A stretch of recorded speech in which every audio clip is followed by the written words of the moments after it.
Well, good evening and welcome to Tucker Carlson tonight. Attorney General Jeff Sessions is joining us exclusively in just a minute.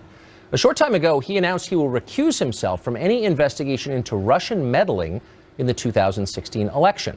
The whole drama began 24 hours ago when the Washington Post reported that Sessions had failed to disclose meetings with the Russian ambassador during his confirmation hearings.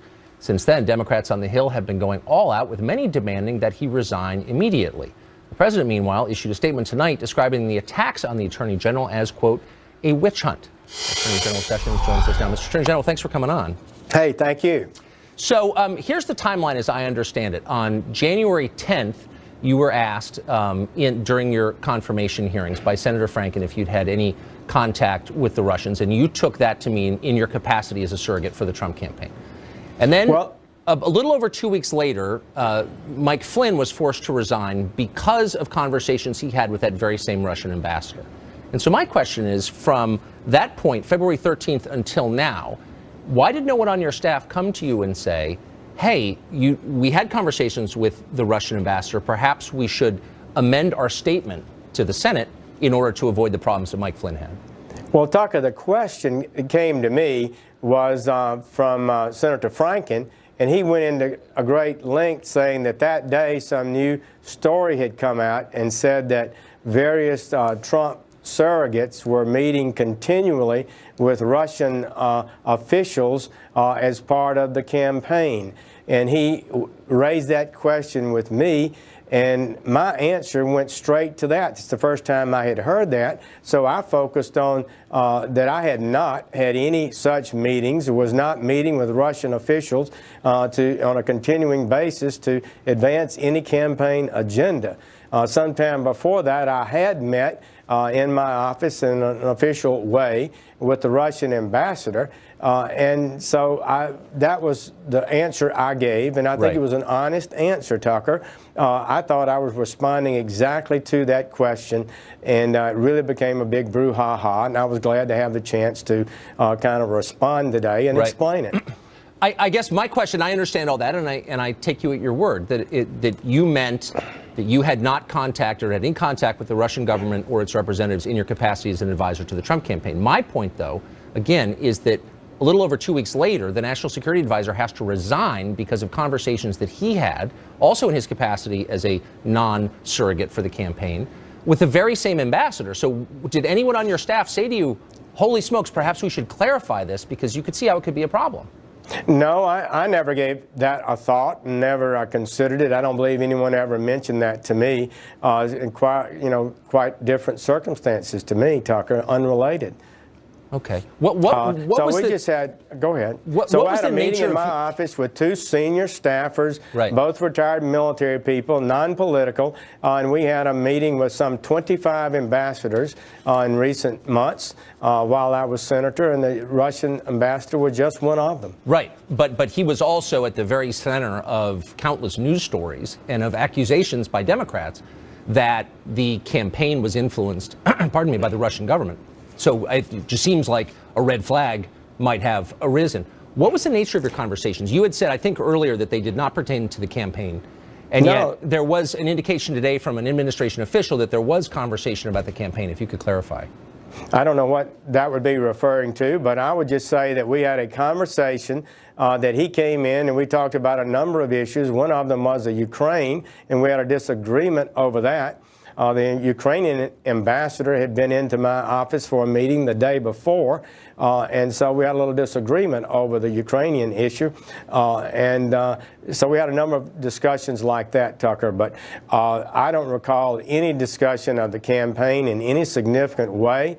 It was in no way some sort of coordinating of an effort or doing anything improper, and I don't believe anybody that was in that meeting would have seen or believed I said one thing that was improper or unwise. And it was really a sad thing to be attacked like that, but I think we've explained it, and we intend to move forward. According to news reports, you met twice with the Russian ambassador in person, Ambassador Kislyak, and had one phone conversation with him. Is that the extent of your contact with him, those three? events? I don't remember whether I had a phone call conversation with him or not. I spoke at the Republican convention at a conference with some 50 ambassadors. After I spoke, I walked down from the podium and mingled with a number of people, and we met at that occasion and had a chat. Otherwise, and I left shortly thereafter. So that's the only two times that I recall having met him. Perhaps I have. I'm on the Armed Services Committee, and sometimes you meet people like that, but I don't recall having met anyone, met him any other time. Why did you recuse yourself from this? I mean, I understand your position is none of these conversations had anything to do with the campaign or your capacity as an advisor of the campaign, but you've recused yourself. Why?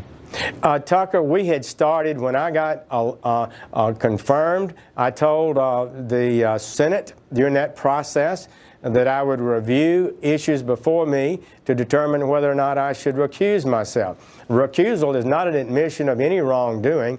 It's simply that whether or not you can be perceived as fairly deciding a case or evaluating a case.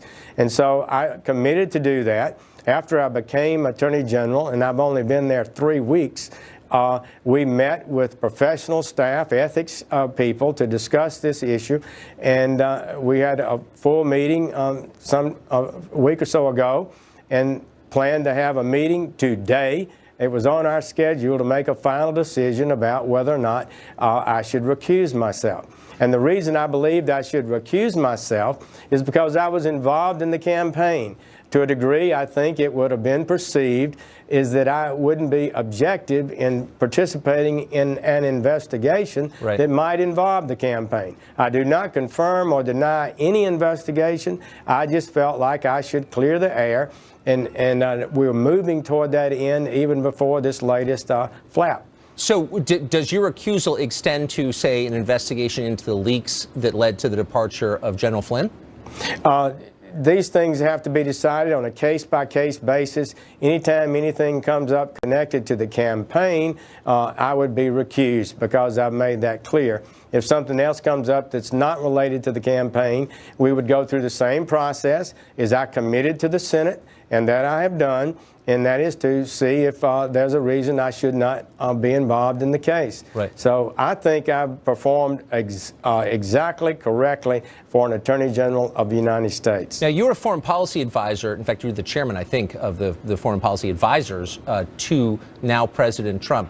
In that capacity, do you remember conversations that you had as a campaign about Russia? And did you have any belief that they were putting their thumb on the scale, rooting for President Trump over Hillary Clinton? What were your conversations about Russia? I never had any conversations about, with the Russians about this campaign and putting them assisting in the campaign or anything like that. I went out and spoke, and I campaigned for Trump, but I was not involved in anything like that, you can be sure. But did the campaign, I guess my question is, did the campaign believe that the Russian government, the Putin government, favored Trump over Clinton in this race? I have never been told that. I've never been told that. Do you think they did? I don't have any idea, Tucker. You'd have to ask them. Right. Do you think, I mean, the core allegation here from Democrats and some Republicans on the Hill have suggested that they don't think it's a crazy idea, that the Russian government influenced the outcome of this election. Do you think that that's true? I think the evidence is, people are bringing forth evidence, and there are congressional committees that are investigating that, and I believe the truth will come out. It usually does. Huh. Do you think there has been any evidence uncovered to this point? Well, I'm not going to comment on that. I'm not going to make a judgment on that today. But there's an investigation in progress, and so wouldn't that suggest that, I mean, I guess my question to you is, you often hear that allegation and the suggestion that there is actual evidence, and there must be some in order to have triggered an investigation, or no? Well, you know what in the newspapers, and you know that the Congress is investigating now, and the intelligence committees and other committees may also investigate. So that will just have to play out, and as it always does in a democracy. So we just received a call from your office, and I'm hearing from my producer that they are saying that there was not a phone call between you and the Russian ambassador. That's been included in press accounts. Was there? I don't recall any such phone call. You don't recall any such phone call. Do you think that if this investigation, which I presumably you can't comment on, is going forward. You just said that suggests that there is evidence. Is there some other point to it? What is the point exactly of this investigation? I am not going to comment even of the existence of an investigation.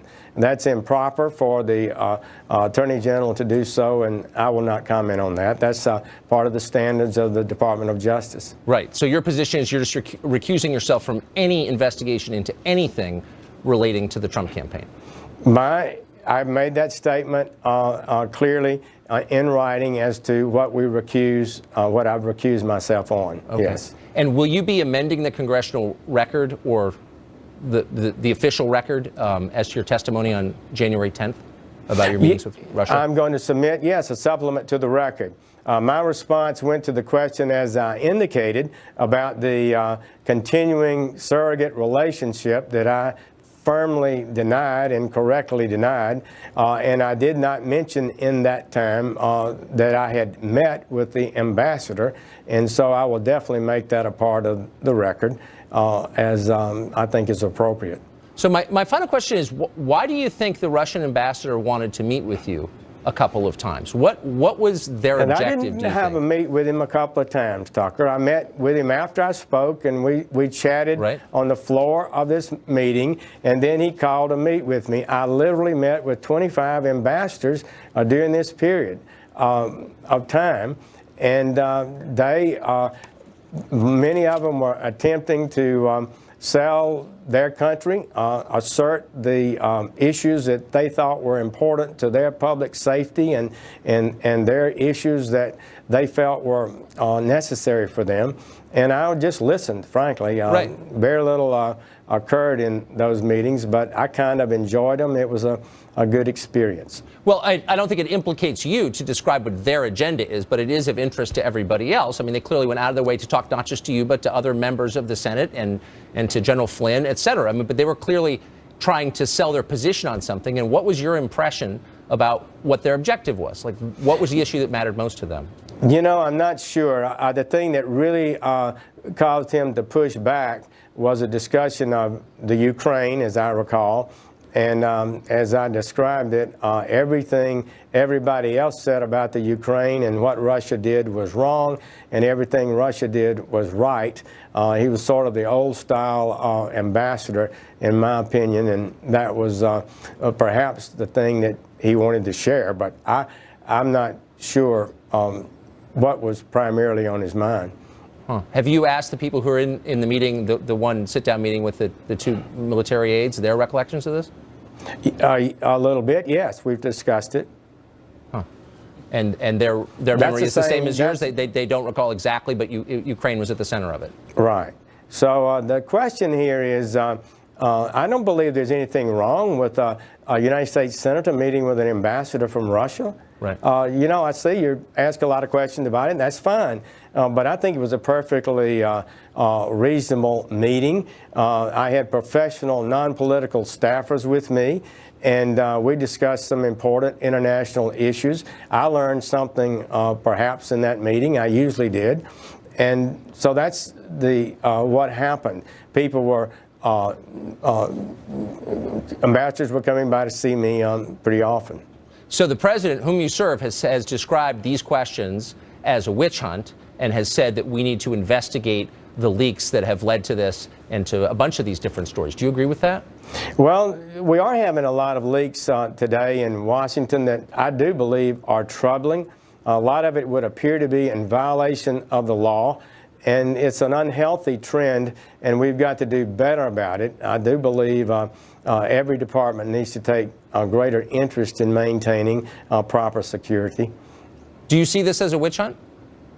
I don't think what was said about that meeting I had with the Russian ambassador was legitimate. I think it was hyped beyond reason, and I think it was unfair. And I was glad to be able to address it today. Attorney General Jeff Sessions, thanks a lot for joining us. Appreciate it. Thank you. Up